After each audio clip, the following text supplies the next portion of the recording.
Israel, Jehovah, hey Jehovah, hey Jehovah, Bebakwasha, Jehovah, Bebakwasha, Jehovah, Bebakwasha, Jehovah, hey Jehovah, hey Jehovah. It's been so long, Jehovah, so long. It's been so long, Jehovah. It's been too long, Jehovah. Hey, please send that song, Jehovah. Send that song.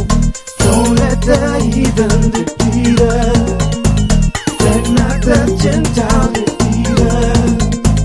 Let your love shine, 'cause it's all divine. Come now, my Father, and lead us. Hey,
it's been too long, Jehovah. Hey, please send us home, Jehovah.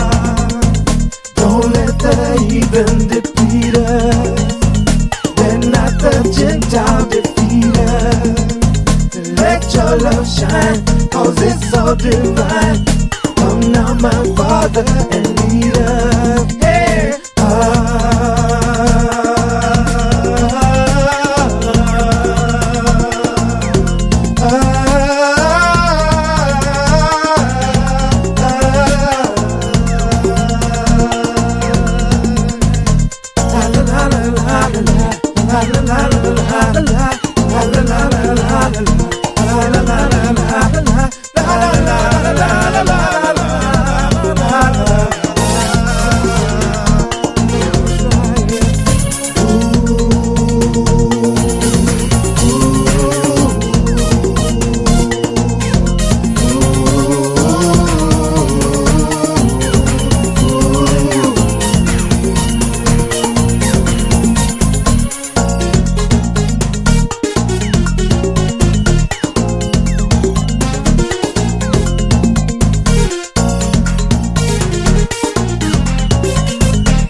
Hey,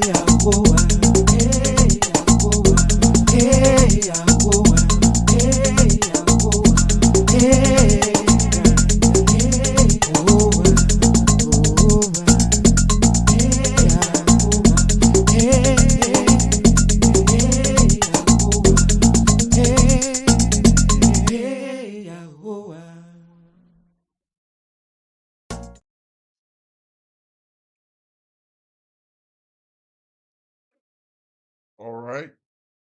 All right. I'm back. My name is Yamsufa Aria, and this is Real Talk for Real People's Study Program, where we study the God of Abraham, Isaac, and Jacob, and certainly the rock we were hearing from, and his chosen people. The reason why we choose to study the Most High chosen people, it can give us some idea what mistakes we made to get us in this universal captivity, and what avenues we can follow to put ourselves in an advantageous position to be redeemed from this universal captivity. Not only do we study Yah's chosen people whom he chose, we study the enemies of the Most High. Why, you may ask? Because for all intents and purposes, they are the enemies of the Most High chosen people also. But not only I, a daughter of Zion, the administrator of this show, my Isha, simply my wife in Hebrew, Lasanya, does her due diligence by virtue of her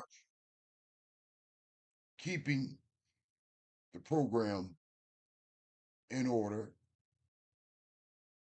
and lending her voice into the ethos by way of a comments and a commentary, as any daughter of Zion should be doing, to some extent, shape, form, and a fashion, beginning in your homes and extending outward. Brother Cartriel and I, Brother Cartriel is the Sonya and I personal friend, our brother, your brother, fellow elder from New York City. He, along with I, are the student instructors. And why do I say student instructors? Because our studies are ongoing and continual. It should be in your regard also.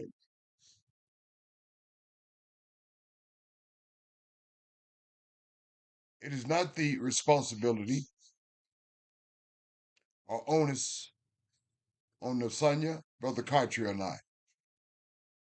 That responsibility and onus lies at the feet of all daughters of Zion, all of our brothers and sisters, all of our elders, joined together, gathered together. Praise Yah. But before I introduce my lovely Isha and my dear friend, Brother Cartier, I want to make some contemporary remark. It has been said that Donald J. Trump says he is from God. Has a message from God. He's doing the work of God. And he may very well be doing so. I don't know. Y'all don't speak to me personally. He don't speak to you either. But not the kind of work that Donald Trump may be alluding to. So before you get irate with me, hold your peace and hear me out. Perhaps there may be some truth what Donald J. Trump is saying. Because what he's doing is exposing the last kingdom, universal white race supremacy. He's exposing that it's a loose conglomerate of nations that makes a national pursuit of supremacy. He's exposing that universal white race supremacists are crazy as they want to be. It's exposing that perhaps our people need to gather themselves together under these crises, these man made crises. He's exposing perhaps that the days are numbered for the last kingdom, which is universal white race supremacy. So perhaps there may be some truth what Donald J. Trump is saying, that he's doing the work of God. Okay. But what kind of work is he doing? That is the question. And the evidence speaks for itself. Praise Yah. Just like the Paro of Mizoram was controlled by Yah, his arms are not too short to control men like Donald J. Trump. And perhaps there's some truth to what Donald J. Trump is saying. The days are numbered for the last kingdom. The days are numbered for universal white race supremacy, because they're crazy as they want to be, and they are not supreme. There is only one supreme. That is Yah. Praise Yah. So without further ado, let me introduce my lovely Isha, Nasanya. Nasanya, may the Most High bless you. Your mic is hot. Thank you so much, Yamsu. Shalom, shalom, family. Excuse me. All praises to the Holy One of Israel. I am excited to be back. Happy to be back. I hear what you're saying, Yamsu. And some people don't understand that some people have to do certain things so that other things can transpire. Right. So, all praises. Coming to effect, Nasanya, cause and effect. Mm-hmm. All Thank you, praises. Nasanya. Thank you so much. All praises. Brother Kachi, a dear friend, may the Most High bless you. Your mic is hot. All praise to the Holy One. Thank you, Yamsuk. All praise to the Holy One of Yisrael. Elohim of our fathers, the Creator, the God of Abraham, Isaac, and Jacob. We thank Him for our life, our health, our strength, and all things and everything, because He is in control. Praise Yah. Praise Yah. Thank you, Brother Kachi. He certainly is. He has been, always be in control. Thank you, Brother Kachi. Thank you, Nasanya. Fellow students, here's how the format of the study will proceed tonight. I will lead the studies off in the book of Mashal. The actual name for this book, not the Greco-Roman / English name, Proverbs, chapter 13. Brother Cottrell will be concluding the studies in the book of Yehoshua, the last chapter. Yehoshua, not Joshua, Yehoshua. That's his Hebrew name, his actual name. We didn't have a letter J. Yehoshua. Chapter 24, and they will conclude this chapter. And I suspect, Brother Cottrell, I don't know where he's going, but he's going to go somewhere, and it's going to be right when he get there. I don't know, he's going to the book of Judges. I don't know where he's going, but wherever he's going, it's going to be all good. Praise the Most High. So, Nasanya, you ready to proceed? Yes, I am. Thank you, Nasanya. Brother Cottrell, you ready to proceed? Yes, sir. Thank you, Brother Cottrell. Fellow students, let us proceed. Mashal, chapter 13. This is King Salomo, with the utilization of wisdom and understanding, sharing this information by his experience and observations. Because he was the wisest man, still is, in the universe. There's none been surpassed him as his wisdom and understanding. King Salomo writes, a wise son heeds his father's instructions, or his mother's instructions, or daughter. They listen to their father and mother if you're wise. But a scoffer does not listen to it. She can't tell me nothing. No, he can't tell me nothing. What they know? Well, believe you me, your mother and father do know by reference of their wisdom and understanding, their experience and observation. They do know. Please take an ex-fool's advice. I used to be a scoffer. my mom and my dad used to say, so and so, you need to listen to what I'm saying. My mama used to say this all the time. Mind you, I repeat the same thing now. She said, boy, you better listen. You better take an ex-fool's advice. You better stop doing what you're doing. And I said in my mind's eye, because I thought I was something special. Oh, what that old lady know? She don't know now. I'm fresh. I'm young. I'm 19 years old. I got it going on. I'm smarter than everybody in the universe. Come to find out I was dumb than a box of rocks. I was a scoffer. And what do scoffers receive? We hate rebuke. We hate correction. And believe you, I suffered the consequences for it. But the soul, excuse me, a man shall eat well by the fruit of his mouth. Not simply by the fruit of his labor, by the fruit of his mouth. What he said, how he said, and when he said, or she in that matter. You will eat well by the fruit of his mouth. You will be productive by what you say, how you say, and when you say it. But the soul of the unfaithful feeds on violence. The soul of an unfaithful person feeds on violence. Just case in point, like this president and so many more. And some in the confines of our community. A soul that is unfaithful to Yah feeds on violence, cause and effect. There is no other way. He who guards his mouth preserves it. Sometimes you need to learn how to watch your mouth. That's what it's saying. Some of us talk too much when we shouldn't be talking. And when we do share something, it ain't worth sharing. You need to guard what you said. You need to measure what you said, because they can have a cause and effect upon you. So you, not because I'm telling you, but wisdom is telling you. King Salomo is telling you by virtue of his experience and our observation, with the utilization of wisdom and understanding. He's telling you, guard your mouth, preserve what you're saying. Don't just say anything just because you can say it, because that's consequences.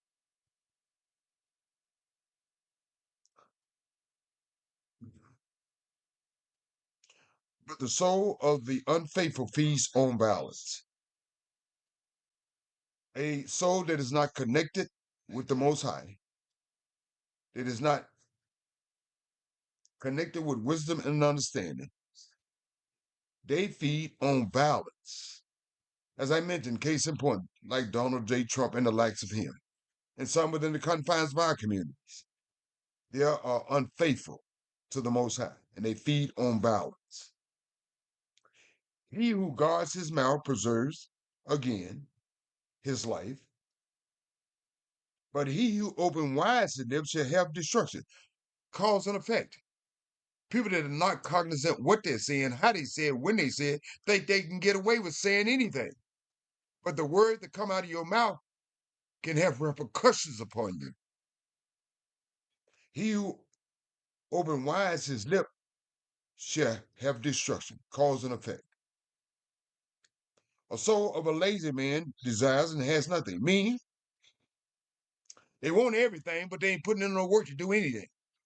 They're laying up there meditating, eating bonbons and cupcakes while we're watching reality shows as their reality passes them by, and not putting any initiative in an effort to do anything except to lay up and covet what everybody else got, but not putting any work to secure these things. The soul of a lazy man desires and has nothing, but the soul of a diligent shall be made rich, not only in the physical sense, but in the spiritual sense. You have to put in work to get work, in the physical and spiritual sense of the word. Here's how you know when you're righteous. Here's how you know when you're on the right track. A righteous man and a woman hates lying. Now, if you love liars and lying, what does that say? You're not righteous. But a wicked man is loathsome and comes to shame. They're ugly. And they will sooner or later reap what they sow. They will come to shame. A righteousness guards him whose way is blameless. The codification of righteousness guards him or her whose way is blameless. That's who makes them blameless. righteousness guards him or her whose way is blameless. Because that is that codification, not self-righteousness, but the righteousness of Yah with the understanding of wisdom and understanding, which makes them blameless, cause and effect. But wickedness overthrows the sinner. The sinner thinks they're not overthrown, but their wickedness will overthrow them. Right now, it seems like they're getting away with murder, so to speak. But sooner or later, cause and effect, their wickedness overthrows them. There's one who makes himself rich, yet has nothing. In the physical sense of the word, there are some people that scratch, grab, and are frugal to the extent that it's crazy, but they're not sharing anything. Thus, in the end, they don't really have nothing. In the physical sense of the word, they made themselves rich. But in the spiritual sense of the word, they don't have nothing. They just have material gain. There's one who makes himself rich, yet has nothing in the spiritual sense. And there's one who makes himself poor in the physical sense, yet has great riches, because they don't scrounge for themselves. They're not just scrounging just to have things that make people feel lesser than they are. They share. And thus in sharing, in the spiritual component, cause and effect, have great riches. The ransom of a man's life is his riches. Now, if you have some riches now, that can safeguard you from certain things. But the poor does not hear rebuke. But the poor, on the other hand, you can't correct them because they're in a dire strait. They won't be corrected, unfortunately, because they are focused on physical riches. Not only they're poor in the physical sense, they remain poor in the spiritual sense, reason being, they won't heed correction. The light of the righteous rejoices. There's rejoicing in the light of the righteous. That light, wisdom and understanding. The light, the wisdom and understanding of righteous rejoices because of said persons. But the lamp of the wicked will be put out. Those who are utilizing the wrong kind of lamp, not wisdom and understanding, to show their way, self-righteous way, self-absorbed way, self-centered way. It's all about me way. I want mine, I'll take yours while I'm at it. That lamp will be put out. They're not utilizing the light, wisdom, and understanding.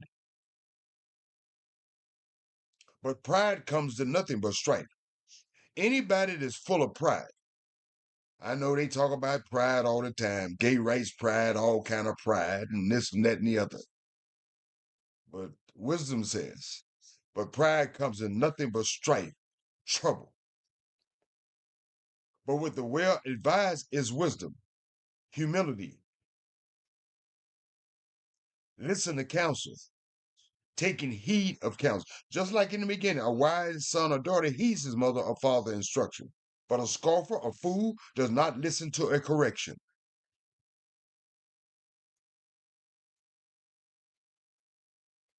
Wealth gained by dishonesty will be diminished.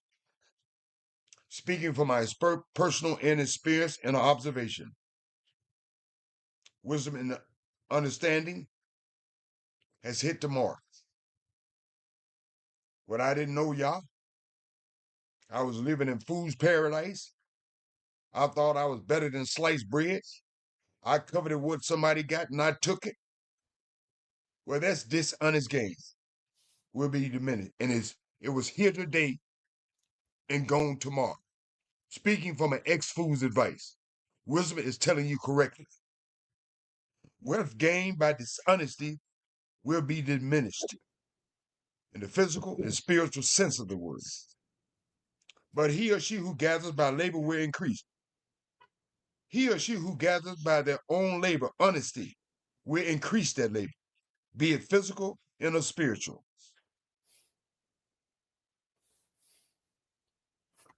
We have been in this situation, brothers and sisters.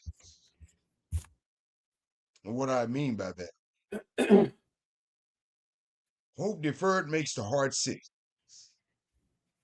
Our hope has been deferred on many occasions. Our hope in that so-called equality, our hope in their 40 acres in a million, our hope that they don't lynch us, our hope that they don't mistreat us, abuse us, and dominate us, and sometimes kill us, which has been deferred quite often. It has made us sick, not much so in the physical sense of the word, but in the spiritual sense of the word. We have been traumatized. We have been traumatized to the extent it is sickening us. Hope deferred makes the heart sick. It traumatizes us. And the evidence speaks for itself. But when desires come, that hope in going back home, that hope of having us redeemed for the Most High name's sake, that hope of not being mistreated, abused, and dominated, and sometimes killed, that hope of getting a 40 acres and a mule, not here, that hope of not being lynched anymore, that hope of not having every aspect of our lives controlled by this last kingdom, which is universal white race supremacy.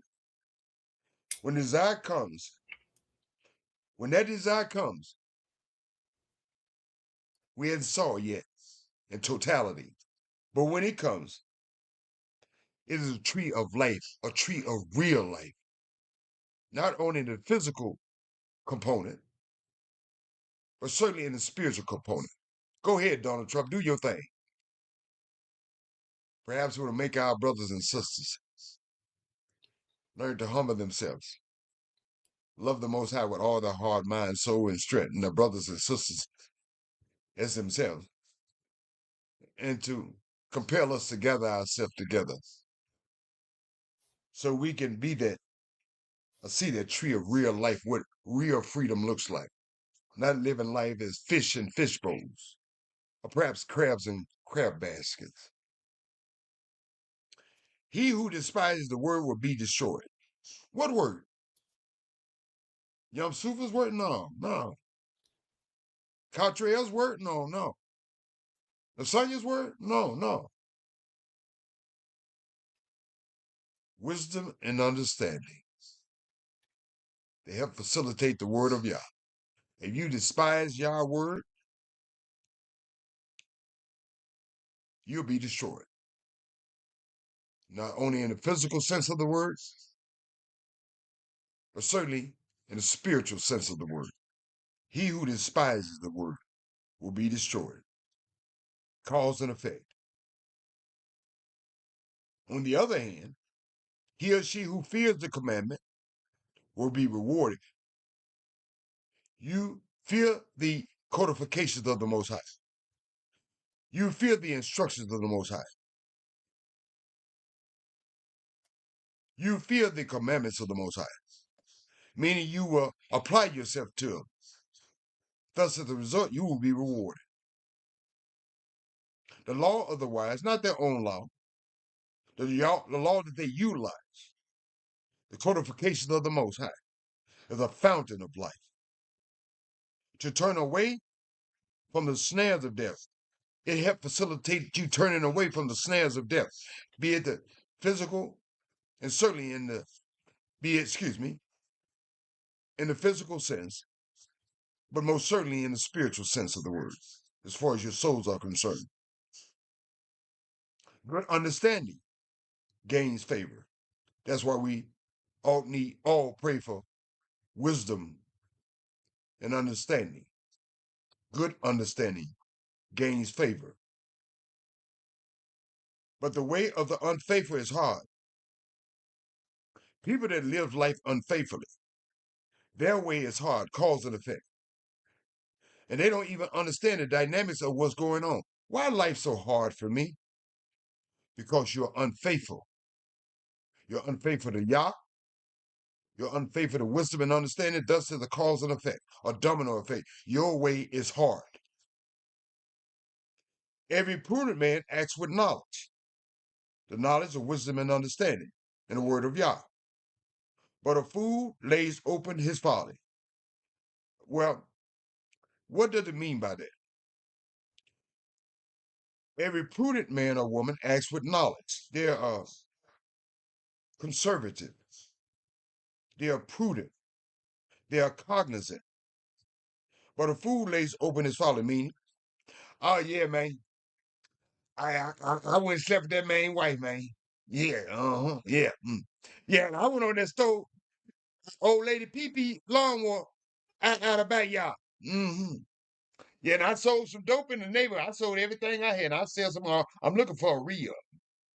Oh yeah, I slapped my wife in the mouth, and told her to go in and get me a sandwich, and she better not say nothing to her about it. I told my children, shut up, you ain't got nothing to eat, be happy with it. I even slapped my dog in the mouth, letting everybody know they're folly. They open their mouth wide and they happy with it, and they damn fools. And if that's what you're doing, you're a damn fool. Cause and effect. Running your mouth and bragging about things you shouldn't be bragging about, but not being prudent and promoting things that you ought be promoting. I didn't say it. Wisdom said it. A fool lays open, put it to open, everybody know. His or her folly. I want everybody to know I did it, and damn sure I'm happy about it. You better take an ex-fool's advice. It may look cute, but it ain't gonna work. A wicked messenger falls into trouble. People that are wicked and they're messengers, they're gonna fall into trouble. That's why it's imperative as students of the Most High that you're not wicked, you're not a wicked messenger. Because cause and effect, you will fall into trouble. And that's only not regard to spiritual matters, but certainly in regard to physical matters also. But a faithful ambassador, Yah sees us as faithful ambassadors. And we should see ourselves by the life we live and the way we comport ourselves as ambassadors of the Most High and faithful to the Most High. By way of doing so, we bring the word of Yah, we bring wisdom and understanding. Thus, the end result, cause and effect, brings health, not only in the physical sense of the word, but in the spiritual sense of the word. Thus, you are a faithful ambassador of the word.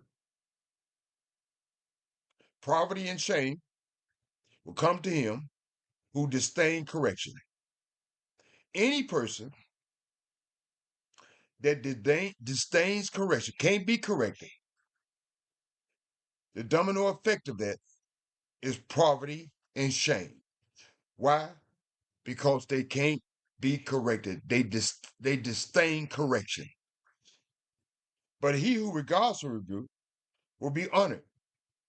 Anyone who heeds correction, who take into account correction,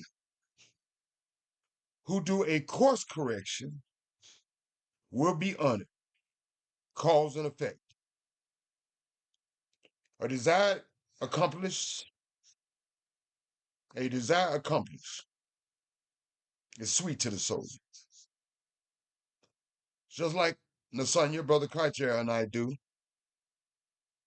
on the Real Talk for Real People study program. It's a desire accomplished every day. Thus, as a result to us, it's sweet to our souls in a spiritual sense of the word. And certainly in the physical sense of the word, if it's a good thing. But it is an abomination, something greatly abhorred to fools to depart from evil. They hate to depart from evil. They strongly hate because they're fools to depart from evil, because they think it's cute and they think they're going to get some out of the situation, not knowing the wages is death, sometime in the physical sense, and most assuredly in a spiritual sense. So this is the mindset of a fool. They hate to depart from evil. He who walks with wise men will be wise. You walk with that kind, you're going to be like that kind. As I always make mention of evil people, I use the analogy of going to a barber shop and you hanging out with evil people and you're saying, oh, no, I don't do what they do. Oh, I'm just going to barber shop. I'm not getting a barber shop. I'm just listening to what's going on, what not listening around and paying it close attention to everything. Keep going to the barber shop. Keep hanging out with wicked folk. Because sooner or later, you're going to be wicked right along with them. You're going to be of their kind. Birds of a feather flock together. So if you want to be wise, you need to hang with wise people. But the companion of fool will be destroyed. The people you hang with, they're going to be destroyed, and they're going to destroy you too.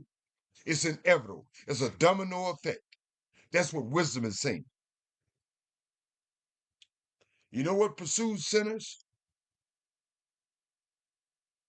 Evil pursues sinners. They don't know why they're doing what they're doing because evil is in pursuit of them. And so what they do evil.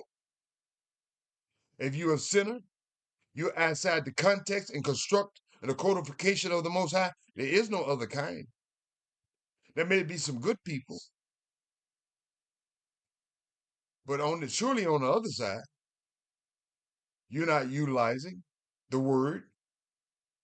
The light is not wisdom and understanding with you. You have no light, so thus evil pursues you. Thus you partake of it. But to the righteous, good will be repaid. So when you get down and out sometime, and you're feeling down and out by doing good in the physical sense, and doing good in the spiritual sense, and that you don't see where it's all leading up to, you don't have to see it. You'll be rewarded for it in the physical sense of the word, and most assuredly in the spiritual sense of the word. Because wisdom says, but to the righteous, not self-righteous, not to the evil, not to the sinners, good shall be repaid. You'll be rewarded. A good man leaves an inheritance to his children. Yes, we will, in the physical sense of the word, but not now, because we're universally captured, scattered about. But certainly when we're redeemed back home, we can have that inheritance to leave to our children and children, because that's our structure in our home. Not like this scattered pot march we living in this universal captivity, where we can't leave an inheritance to ourselves.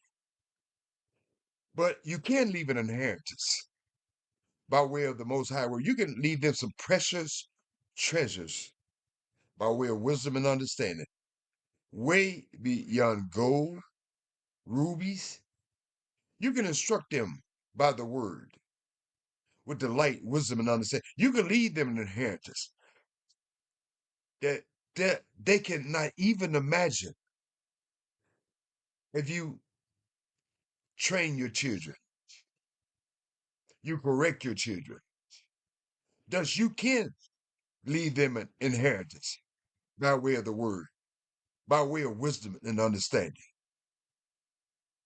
But the wealth of the sinner can't, because surely they're not utilizing the word, and they're definitely not utilizing wisdom and understanding.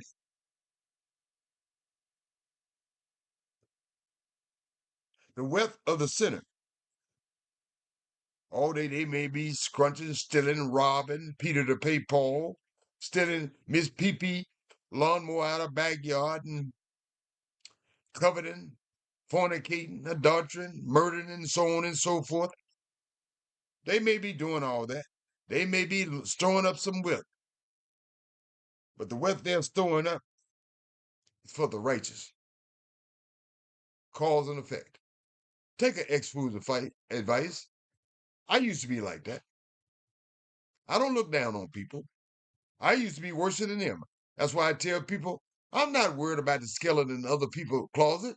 They need to get them out of there. They need to work on them. I'm worried about the cemetery in mine. What I'm saying, I'm not any better than any one of you.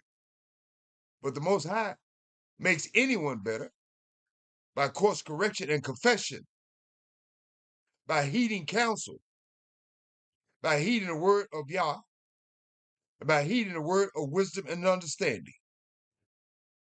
You better take an ex-fool's advice.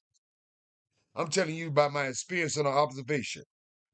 You will reap what you sow. And you're not storing up anything for yourself. If you're a sinner, it is stored up for the righteous, certainly in the spiritual component. Much food is on the fallow ground of the poor. Much food is on the fallow ground of the poor. And for lack of justice, there is waste. The food for the poor, especially in its universal captivity, there's food left on the ground. But because we don't have the advantages that we had in our own home, there was means left on our grounds for the poor to partake of. But in this universal captivity, much food is on the fallow ground of the poor. But you better not put your hand on it. And for the lack of justice, there's waste. Because we lack justice in this universal captivity, real justice, there's much waste as far as that land production is concerned, as far as taking care of the poor is concerned. Not so much in our own home. That's why we should be mournful. They have the means and opportunities to cry out to the Most High so that we can be redeemed, go back to our real inheritance, so that we can be in control of everything, even their so-called judicial system, where there is no justice, and that's a waste. Where we can have real justice for our brothers and sisters locked into that inner prison system, while we waste away on that outer prison system in its universal captivity. What a waste.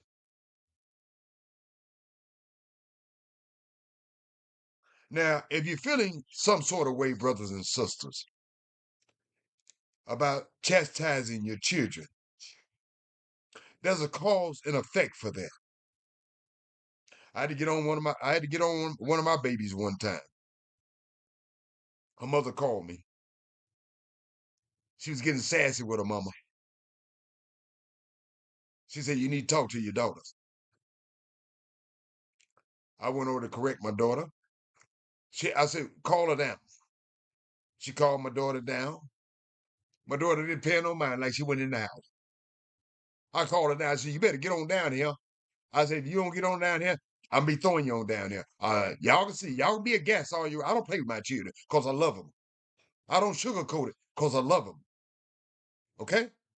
Y'all need to stop playing patty cake, baker's man with your children. And they looking like a hot mess. You need to keep it real with your children out there. You need to correct your children out there.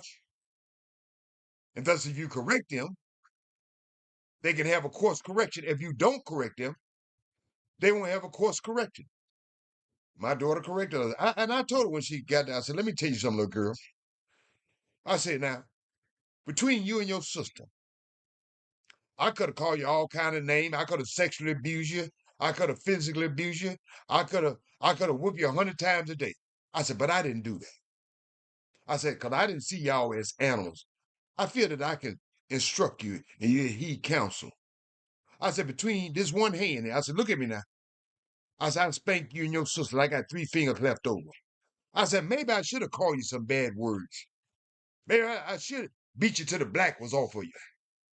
I said, no, I did the right thing. I said, but you're not doing the right thing. I said, you better get your mind right. I said, I'll break you down like a shotgun. I said, don't play with me, little girl. See, a lot of y'all want to be tiptoe to the road with your little children. That ain't doing them no world of good. Being harsh with your children when they're in training don't mean you hate them. It means that you love them.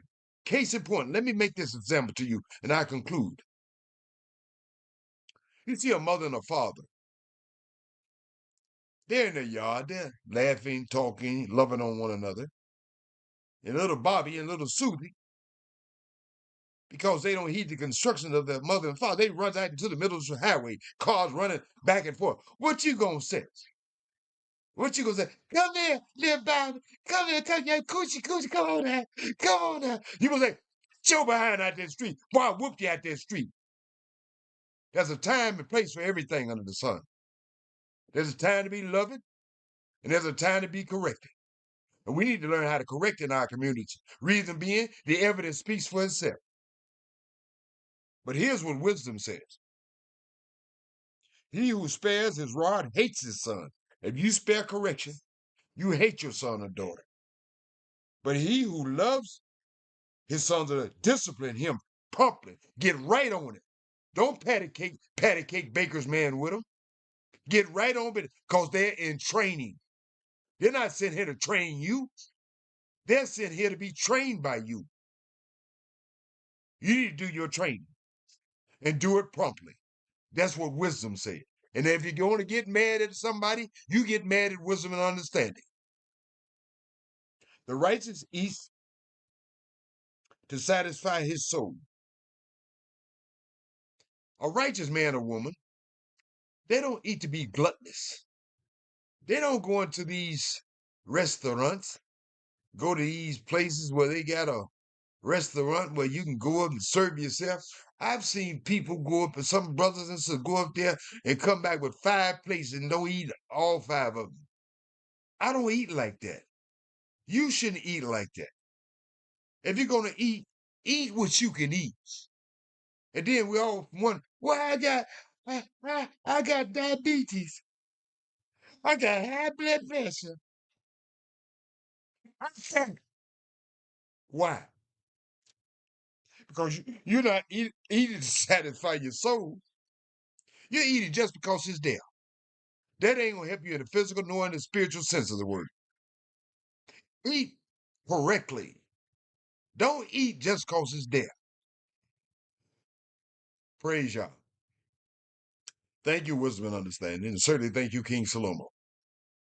Lasagna, may the Most High bless you. Excuse me, I left one out. Then I bring you on.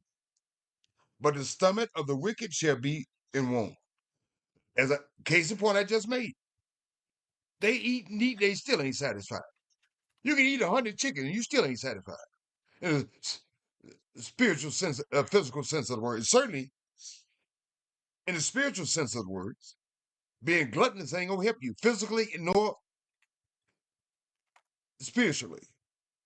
The stomach of the wicked shall be in want. Physically and or spiritually. You're gonna still be in want. Praise y'all. Now, Lasagna, may the Most High bless you. Your mic is hot. Thank you so much. No, I'm okay, Yamsuf. I have nothing to say. Thank you, Lasagna. Brother Cartrill, may the Most High bless you. Your mic is hot. Thank you, Brother Yam. May the Most High bless you and our whole nation. So many jewels. We thank Yah for our great King, King Shalomo, and wisdom. But you notice that wisdom is different from the law that Yah gave us. Because Yes, sir. wisdom speaks in general terms about human nature. And anybody can be wicked and anybody can be righteous. It's just the choices that we Yes, make. sir. Yes, So the sir. message is for all mankind, not just the nation of Israel, but the commandments of Yah are very specific for our nation. And she mentions that. But so many jewels in here, especially him talking about how we speak and regarding our words. Mm. Verse 2 and 3. A man shall eat good by the fruit of his mouth, but the soul of the transgressor shall eat violence. He that keepeth his mouth keeps his life, but he that opens wide his lips shall have destruction. Like you said, loose lips sink ship. Sink ships. And another thing that caught me was the ambassadors. A wicked messenger falls into mischief, but a faithful ambassador is help. So we had ambassadors in We've ancient seen times. it, Brother Cottrell. We've seen it firsthand. I ain't pointing the fingers, but we need loyal, dedicated, committed ambassadors that's going to help uplift the glory of Yah for our nation. And then another thing that caught me was it 18? Poverty and shame shall be to him that refuses instruction, but he that regardeth reproof shall be honored. And like you said, we need to make course corrections, make changes. If you ain't making changes, then you're a fool. And wisdom ain't ashamed to call people fools. All praise to the No, Most it's High. not. No, it's not a shame to call people fool. If they're fool, they're fool. So we don't want to be foolish. We want to be wise. Exactly. Who's that? Erica Anything Badu else? that sang that song? What's up, brother? I think Erica Badu made a song that we want to be wiser. Exactly. That's what we should subscribe to, Brother Cottrell, to be wiser, Yes. not foolisher. And it don't come by osmosis. It comes by instruction. It comes by counsel. It comes by being around wise people. Right? That's what wisdom is telling us. So she's a guide that we need to follow. She has her own laws, and Yah has his laws. He said the law of the wise is a fountain of life to depart from the snares of death. And she's talking about everlasting life. She ain't just talking about the life we live from childbirth to 70 or 80, if we reach that. She's talking about everlasting life. So it'd be wise to pay attention to all of her words. Praise Yah. Praise Yah. Thank you, Brother Cottrell. Thank you, Nasanya. Thank you, fellow students. As promised, my dear friend, Brother Cottrell, will be concluding the studies in Yehoshua chapter 24. The covenant as Shechem. Brother Cottrell, you have the mic. Thank you, Brother Yam. All praise to the Holy One of Israel for the great man, Yehoshua, who delved out the land to all the tribes. Now he's ready to take off into the next phase of creation. In chapter 24, he writes, and Yehoshua gathered all the tribes of Israel in Shechem and called for all the elders and for their heads and for their judges and for their officers. And they presented themselves before Elohim. And Yehoshua said unto all the people, thus saith Yah, Elohim of Israel, your fathers dwelt on the other side of the flood in old time, even Terah, the father of Abraham and the father of Nahor, and they served other gods. And I took your father Abraham from the other side of the flood. You know what he's talking about, right? When he says the other side of the flood. The great flood. Right. And led him throughout all the land of Canaan and multiplied his seed and gave him Isaac. And I gave to Isaac Jacob and Esau. And I gave to Esau Mount Seir to possess it. But Yaakov and his children went down into Mizraim. I sent Moshe also and Aharon, and I plagued Mizraim according to that which I did among them. And afterward I brought you out, Israel, and I brought your fathers out of Mizraim. And you came unto the sea, and the Mizraims pursued you after your fathers with chariots and horsemen unto the Red Sea. And when they cried unto Yah, he put darkness between you and Mizraim, and brought the sea upon them, and covered them, and your eyes have seen what I have done in Mizraim, and you dwelt in the wilderness for a long time, a long season. And I brought you into the land of the Amorites, which dwelt on the other side of Jordan, and they fought with you, and I gave them into your hand, that you might possess their land, and I destroyed them before you.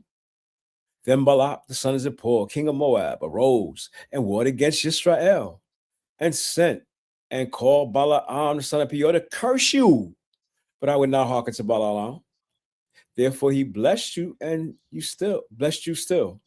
So I delivered you out of his hand, and you went over to Jordan. And when you came to Jericho, and the men of Jericho fought against you, the Amorites and the Perizzites and the Canaanites and the Hittites and the Girgashites and the Hivites and the Jebusites, and I delivered them into your hand. And I sent the hornet before you, which drove them out from before you, even the 2 kings of the Amorites, but not with the sword, not with your sword, nor with your bow. And I have given you a land for which you did not labor, and cities which you did not build, and you dwelt in them, and the vineyards and olive yards which you planted not. Do you eat? Now therefore, fear Yah and serve him in sincerity and in truth, and put away the gods which your father served on the other side of the flood. That's what they was doing. And in Mizraim, and serve you Yah.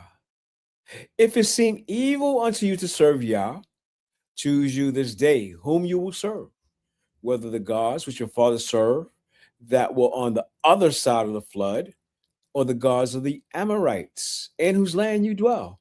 But as for me and my house, we gonna serve Yah. And the people answered and said, Elohim forbid that we should forsake Yah to serve other gods. For Yah our Elohim is he that brought us up and our fathers out of the land of Israel from the house of bondage, and which did those great things in our sight. We saw it, and preserved us in all the way wherein we went. We just want to testify. And among all the people through whom we pass, ain't nobody touch us. And Yah drove them from before us, all the people, not some of them, but all of them, even the Amorites which dwelt in the land. Therefore, we will also serve Yah, right along with you, Yehoshua, for he is our Elohim. And Yehoshua said unto the people, you cannot serve Yah, for he is a holy Elohim. He is jealous. He will not forgive your transgressions nor your sins. If you forsake Yah and serve strange gods, then he will turn and do you hurt and consume you. After that, he had done you good, all the good you just spoke about. And the people said unto Yehoshua, nay, but we will serve Yah. And Yehoshua said unto the people, you are witness against yourselves that you have chosen you Yah. That's what you're going to do? You making a vow? You're witnessing against yourself. Because we just read it in Proverbs. You got to watch what you say to serve him. And they said, we are witnesses. Yes, we bear witness. What we saying is facts. Now, therefore, put away, he said, because I know y'all got the strange gods which are among you. Can't fool me. And incline your heart unto Yah, Elohim of Israel. And the people said to Yehoshua, Yah, our Elohim, we will serve, and his voice we will obey. And Yehoshua made a covenant with the people that day and sent them a statute and an ordinance in Shechem for all time. Y'all said you're going to do it? We're going to see. And Yehoshua wrote these words in a book of the law. So the book of the law doesn't stop with Moshe, does it? No. Keeps going. And Yehoshua wrote these words in the book of the law and took a great stone and set it up there under an oak that was by the sanctuary of Yah. We're not talking about the temple, we're talking about the tabernacle. And Yehoshua said unto all the people, behold, this stone shall be a witness unto us, for it hath heard all the words of Yah which he spoke unto us. It shall be therefore a witness unto you lest you deny your Elohim. So Yehoshua let the people depart, every man unto his inheritance. What was the witness? A stone, A stone can be a witness? Wow. apparently. Oh, yeah. Nothing's impossible for Yah. He can bring water out of stone, out of a rock. So I'm sure we don't know, but rocks can talk. Because they have to be able to deliver the message, right? What they've seen. And Yah can speak to Exactly. rocks. That's why the high priest wears that breastplate of stone, right? Exactly. Every tribe got a stone.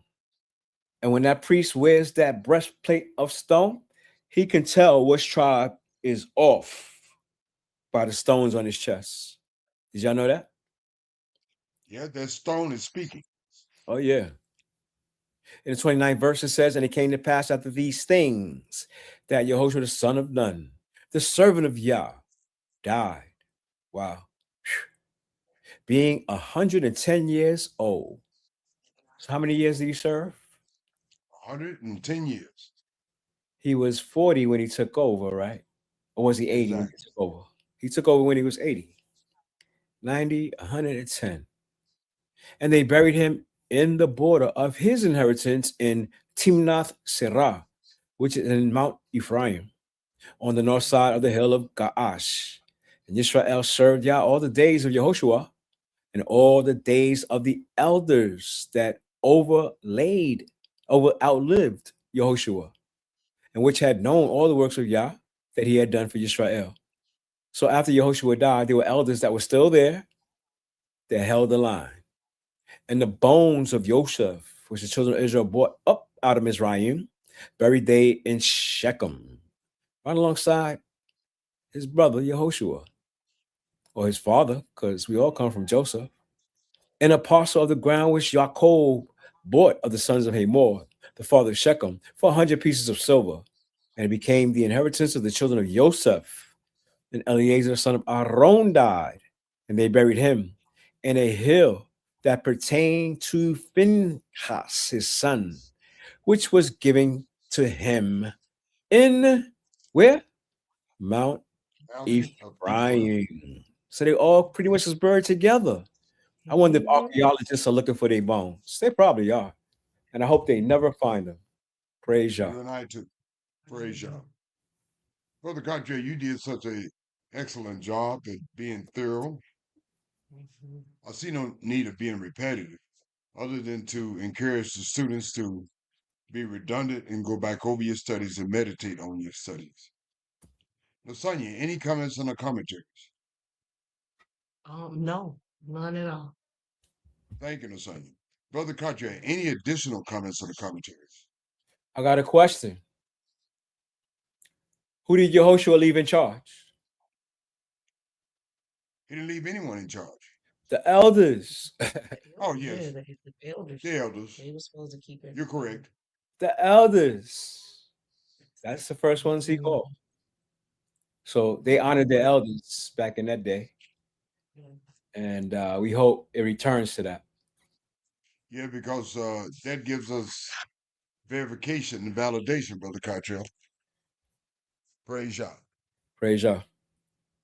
Fellow students, that concludes the studies for the night, but that does not conclude the studies. Lasagna, Mhm. the administrator or daughter of Zion, Maisha, has done her due diligence as a daughter of Zion, as all daughters of Zion should be doing to some extent, shape, form, or fashion, beginning in your homes and extending outwards. Brother Cartier and I, as elders,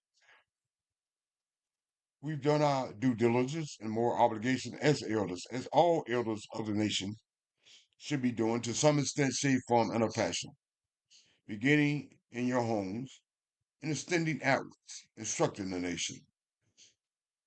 But it's simply not incumbent upon Lasagna, Brother Cartier and I.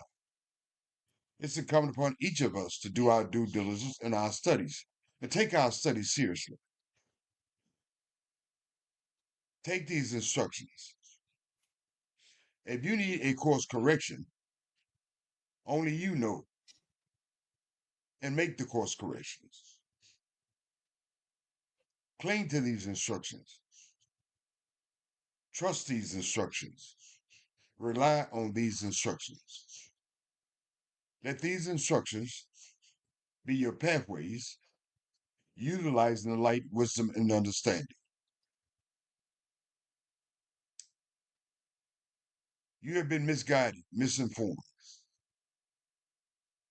You have been told that Yah is some old man on the throne with early onset dementia and Alzheimer's, which is far from the truth. Yah is the beginning.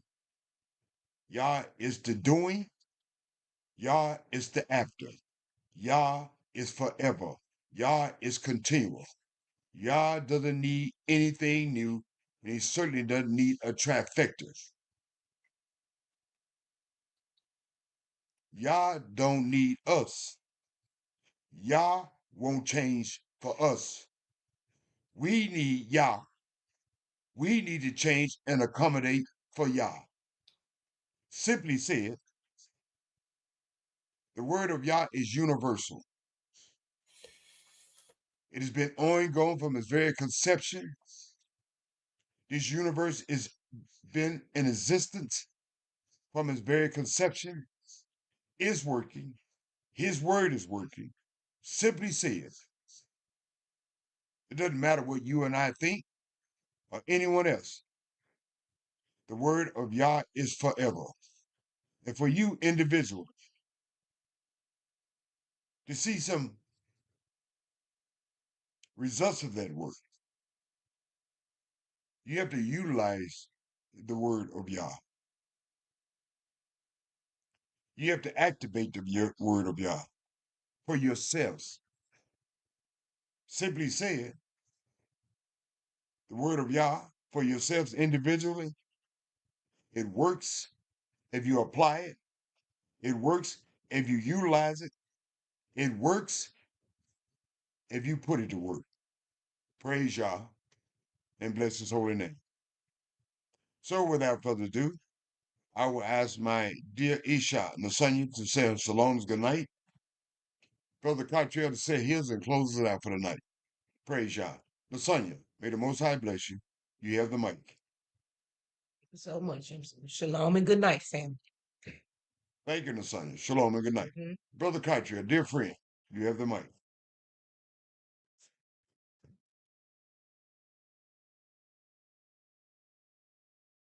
Hit your mic, brother. Thank you, Brother Young. May the Most High bless you as well. I realized that as much as we studied, there's always something to learn. And for all these years I've been studying this, I never recognized or realized that Eliezer, Yehoshua, and who was the other one? It was three of them that were buried. Oh, Joseph. Oh, the bones of Joseph. Yeah. Joshua. They were buried in the mountain of Ephraim. Now, where that's at, I don't know. But now I'm interested. But I didn't realize that they had been buried pretty much in the same locale. But it shows that you never, really know it all. So thank Yah for the opportunity to keep studying his word and learning more, because wisdom always enlightens us and reinforces what we should be doing. So I'm grateful for the opportunity that you've given, the platform that you set up through our brother Yam Suf and our sister Nasanya. And hopefully your words, like Proverbs says, penetrates the ethos and into the hearts of Yah's people and into the hearts and ears of Yah. Praise Yah, bless his holy name. We love you, Israel. Shalom and good night. Praise Yah, my friend. Shalom and good night.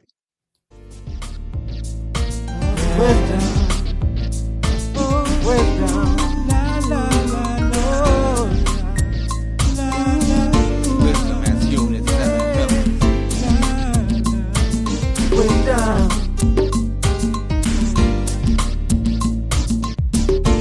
I was out there in the wilderness, on the streets of Babylon. People rushing, doing wicked now. Made me wish that I was home in Israel. The king of Babylon sits upon his throne, trying to make us all his fools. Ooh, always tempting to do unrighteousness. He wanna make us break our rules. I really wonder, will I see you in the early morning once again? Wisdom, wisdom. Will I see you in the early morning once again? Wisdom. God gave us wisdom, and that's without a doubt. When He taught us all His law. People rushing, doing foolish now. Now it seems that we are lost. I love your wisdom.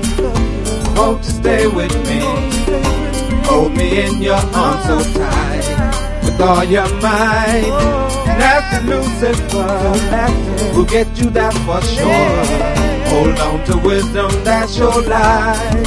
Oh, will I see you in the early morning once again? Wisdom, wisdom. Will I see you in the early morning once again? Oh Lord, wisdom, wisdom. Will I see you in the early morning once again? Wisdom, wisdom. Will I see you in the early morning once again? Oh Lord, oh Lord.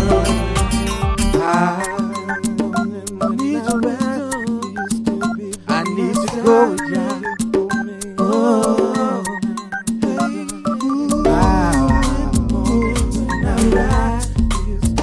talking about wisdom.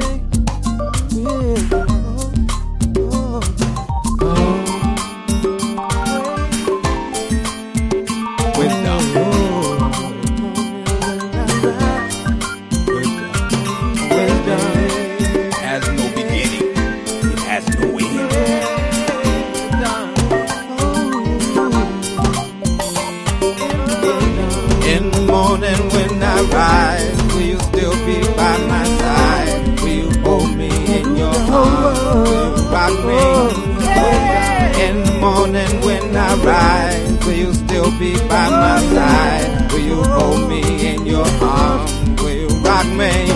Wisdom, will you rock me? Will you hold me? Will you love me? Will you care for me? Wisdom, wisdom, wisdom. Oh, in the morning when I rise, will you still be by my side? Will you hold me in your arms? Will you rock me? Wisdom, will you rock me? Will you hold me? Will you love me? Will you care for me? Wisdom, wisdom, oh, in the morning when I rise, will you still be by my side? Will you hold me? Will you love me? Will you hold me? Hold me? Wisdom, will you love me? Will you hold me? Will you care for me? Hold me, love me. Wisdom, wisdom. Will I see you in the early morning once again?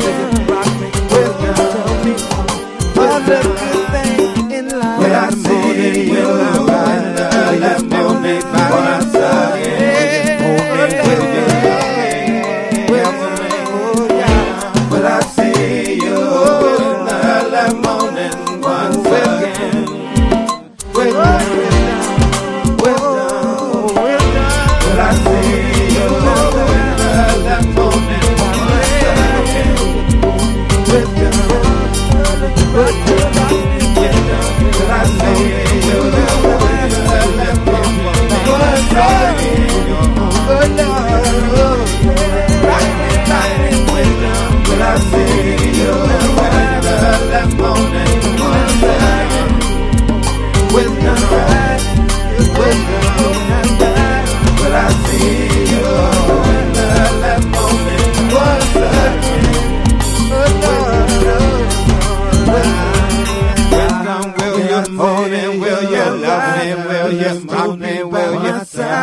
Will you hold me? Will you love me? Will you care for me? Wisdom.